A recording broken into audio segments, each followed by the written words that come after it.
Bismillahirrahmanirrahim. Assalamualaikum warahmatullahi wabarakatuh.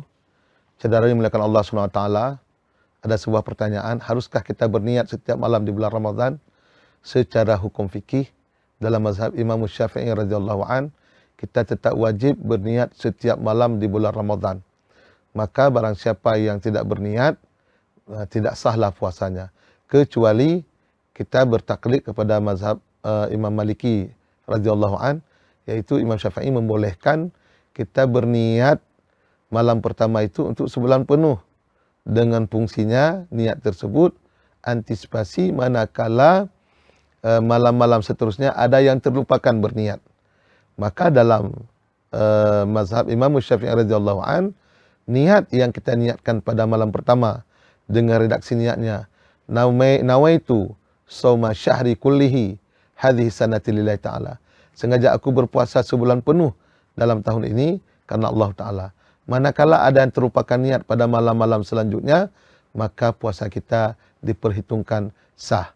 Namun kalau kita berpegang kepada mazhab Imam Malik radhiyallahu an, beliau mengatakan niat malam pertama untuk sebulan penuh itu harus dilakukan dan tidak mesti lagi diniat malam-malam seterusnya. Namun kita di Asia Tenggara, khususnya Aceh, mayoritas bermazhab atau mengikuti mazhab Imam Syafi'i. Oleh karena itu, wajiblah kita meletakkan niat atau meniatkan setiap malam di bulan Ramadan.